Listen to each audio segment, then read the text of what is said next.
के ऊपर आऊंगी, लेकिन रुक करती हूँ मनन जी का।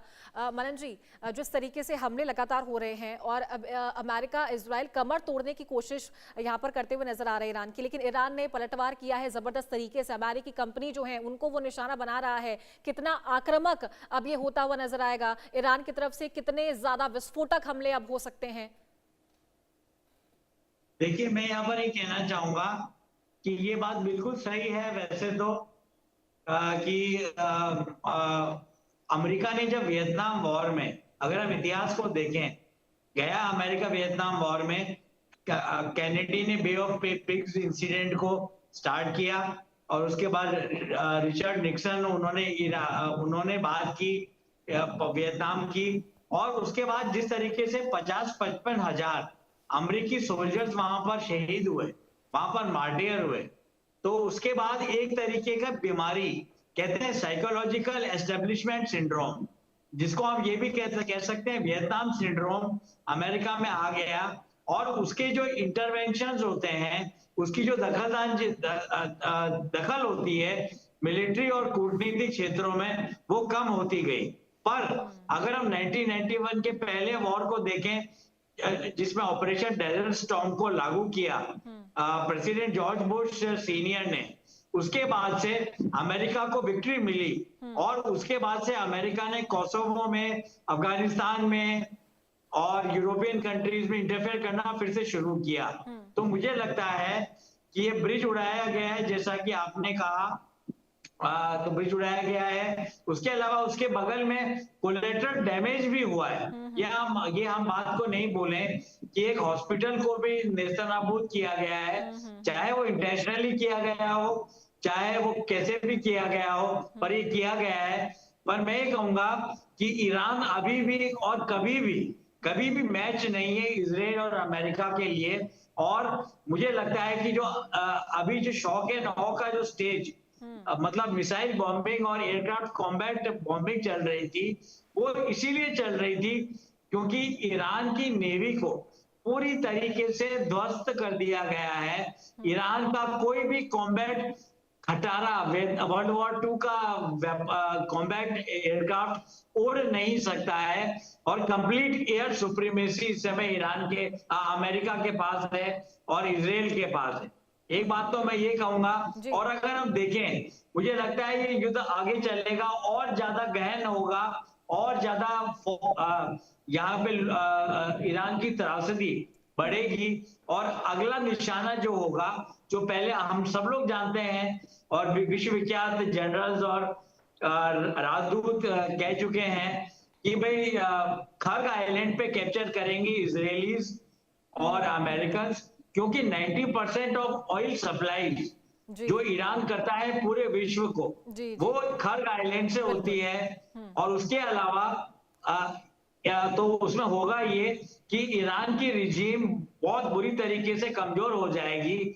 और रिजीम चेंज भले ही आए या नहीं आए, पर एक तरीके से जो स्टेटमेंट दिया है मुस्तफा खोमैनी ने और अरागची ने कि वो लोग अमेरिकन और इजरायलीज को ह्यूमिलेट करवाएंगे, लेटेस्ट स्टेटमेंट है उनका, और अमेरिकन फोर्सेस को सरेंडर करवाएंगे। ये मुझे बहुत हास्यास्पद लगता है।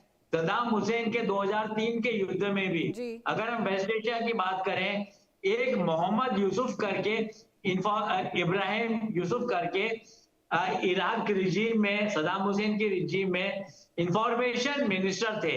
वो कह रहे थे कि हमने अमेरिकन आर्मर्ड व्हीकल्स को और अर्बन वॉरफेयर में अमेरिका को मुंह की दे दी है और शीघ्र ही अमेरिका सरेंडर करने वाला है। तो ये सिर्फ मीडिया वेव्स का और पीठ पत्रकारिता, मतलब येलो जर्नलिज्म की बातचीत है, इसमें कोई सच्चाई नहीं है। और एक बार अगर सफल हो जाता है अमेरिका और इजराइल कर्ग आइलैंड पे कब्जा करने की और उसे होल्ड करने की, उसे कॉम्बैट के थ्रू होल्ड करने की, तो मुझे लगता है अमेरिका को तो ह्यूमिलेशन नहीं मिलेगा, जैसा कि मुस्तफा खोमैनी ने कहा है, और नहीं वो सरेंडर करेंगे, पर ईरान की रिजीम के लिए सर्वाइवल मुश्किल हो जाएगा।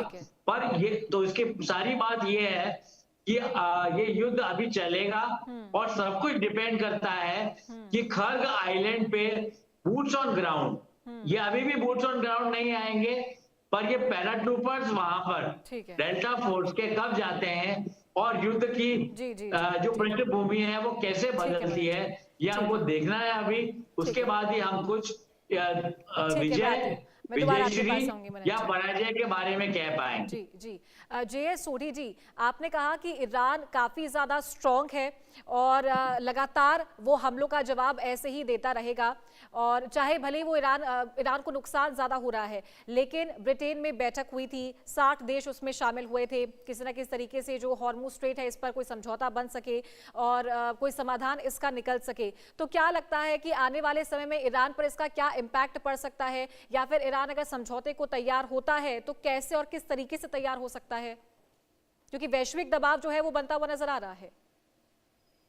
चारू जी, 25 मार्च को न्यूयॉर्क टाइम्स में खबर छपी कि ईरान ने अमेरिका के मिडिल ईस्ट में सारे 13 सैनिक अड्डों को पूरी तरह बर्बाद कर दिया है, और जो 40,000 अमेरिकी सैनिक इन 13 सैनिक अड्डों में थे मिडिल ईस्ट में, ये सारे या तो किराए के मकान से काम कर रहे हैं या होटल से काम कर रहे हैं। किसी महाशक्ति की सेना के सैनिक अगर वर्क फ्रॉम होम कर रहे हैं तो यह दिखाता है कि कितना बड़ा तमाचा है उस महाशक्ति की सेना के लिए। 2 दिन बाद 27 अप्रैल को लेफ्टिनेंट जनरल एयाल ज़मीर, जो कि इजरायली सेना के मुखिया हैं, चीफ ऑफ स्टाफ हैं, उन्होंने इजरायली कैबिनेट को बताया कि इजरायली सेना टूटने के कगार पे, it is on the verge of collapse. और जनरल याल ज़मीर ने यह भी कहा कि अगर ये युद्ध जल्दी खत्म नहीं होगा तो इजरायली सेना छोटे सैनिक काम भी नहीं कर पाएगी। इन 2 बड़ी बातों से साफ दिखता है किस तरह से पराजय की ओर अमेरिका और इजराइल बढ़ चुके हैं। नुकसान, एक ब्रिज यहां उड़ा देंगे, 2 ब्रिज वहां उड़ा देंगे, ईरान भी उसका पलटवार जवाब दे रहा है। लेकिन जब हम सैनिक शक्तियों की बात करते हैं जी, इस बार पूरा पलड़ा ईरान की तरफ भारी है। पिछले साल भी चारू जी 12 दिन के युद्ध में ईरान ने इजराइल की राजधानी टेल अवीव को 1/3 बर्बाद कर दिया था, और नेतन्याहू को भाग के ट्रंप के पास जाना पड़ा। ट्रंप ने एक पाखंड सा ऑपरेशन मिडनाइट हैमर किया, जिसमें ईरान का मच्छर भी नहीं मरा, क्योंकि ईरान को पहले ही इत्तला हो गई थी कितने बजे कहां पे ये सारे बम गिरेंगे। तो ईरान ने वहां से अपने सारे आदमी निकाल लिए थे। 408 केजी एनरिच्ड यूरेनियम पहले ही रोड से रूस भेज दिया था जी। इस बार भी ईरान पूरी तरह तैयार है इस युद्ध के लिए, और जिस तरह से इसने 47 साल से तैयारी की है, ये वाकई में एक केस स्टडी बनेगा दुनिया की सेनाओं में जब भी ये युद्ध औपचारिक तौर पे खत्म होगा। मैं 1 मिनट और चाहूंगा। बिल्कुल, चारू जी, ईरान पूरी दुनिया के लिए सबक और सीख है। जो देश ढंडोरा पीटते हैं, विदेशी हाथ, फॉरेन हाथ, सोरोस, आप देखिए वो देश जिसपे 47 साल से आर्थिक प्रतिबंध थे, वो किस तरह से 2 बड़ी सैनिक शक्तियों के सामने अटूट खड़ा है। और एक और मैं बात बताना चाहूंगा, ईरान की आप टॉप लीडरशिप को 10 बारी मार दीजिए, ईरान ने इसकी पूरी प्लानिंग की है। ईरान को पता है कि मेरी टॉप लीडरशिप के 5 लेयर भी मरेंगे, तभी 6th लेयर तैयार है। तभी खामनी के मरने के ठीक 1 घंटे बाद ईरान ने जो पलटवार जवाब देना शुरू किया, अब तक खत्म नहीं हुआ। एक बड़े विख्यात ब्रिटिश जनरल थे जिनका नाम था ब्रिगेडियर जनरल जैक रिपर। उन्होंने कहा था, युद्ध एक गंभीर विषय होता है राजनेताओं पे छोड़ने के लिए। War is a serious business to be left to politicians. Donald Trump को उनके सेना मुखिया chief of joint staff general Dan Caine ने 21 फरवरी को युद्ध के 1 हफ्ता पहले बताया था ईरान के साथ युद्ध अमेरिका को नहीं करना चाहिए, अमेरिका के लिए घातक होगा। ट्रंप ने अपने सेना अध्यक्ष की बात नहीं मानी, और देखिए क्या हर्ष हो रहा है अमेरिकी सेना का मिडिल ईस्ट में। बिल्कुल। मनन जी, अमेरिका के राष्ट्रपति डोनाल्ड ट्रंप जो बयानबाजी देते हैं वो तो उससे सभी वाकिफ हैं, लेकिन अब वो जो उनके एक्शंस हैं वो भी नज़र आ रहे हैं। चीफ ऑफ आर्मी स्टाफ को निकाल दिया गया था, उन्हें पद छोड़ने के लिए कहा गया। उसके बाद में 2 और जो सीनियर लीडर्स हैं, जो सीनियर अधिकारी हैं, उनको भी यहाँ पर निकालने की बात कर दी गई थी। उसके उलट अगर देखें तो अमेरिका में लोग प्रदर्शन कर रहे हैं, सड़कों पर उतर आए हैं। क्या इसका इम्पैक्ट देखने को मिल सकता है? लेकिन बावजूद इसके जो ट्रंप चाहते हैं वो तो वो करेंगे ही। बिल्कुल, इसमें मैं यहाँ पर ये कहना चाहूंगा कि प्रेसिडेंट ट्रंप को हम लोग कंसंट्रेट ना करें। न तो प्रेसिडेंट डोनाल्ड ट्रंप अमेरिका का ड्रीम है, और नहीं American dream president Donald Trump है। और अमेरिकन ड्रीम एक ऐसी एंटिटी है जो विश्व में अपने आप को रिपीटेडली पिछले 100 सालों से, मतलब यूएस स्पेनिश वॉर जब हुआ 1898 में, जहां पर न्यूयॉर्क टाइम्स के ओनर ने बोला, विलियम रैंडोल्फ हर्स्ट ने, कि you give me the pictures, I will give you the war.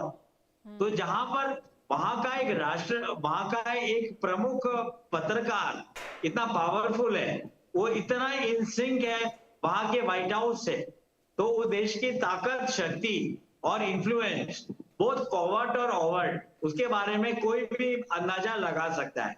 उसके अलावा खैर मैं इस डिबेट में नहीं करना चाहता। मैं बस यही बात कहना चाहूंगा कि अमेरिका एक विश्व शक्ति है और उसको काफी कुठाराघात पहुंचे हैं, जहां तक वियतनाम वॉर या अफगानिस्तान से जिस तरीके से उसे 2020-21 में निकलना पड़ा।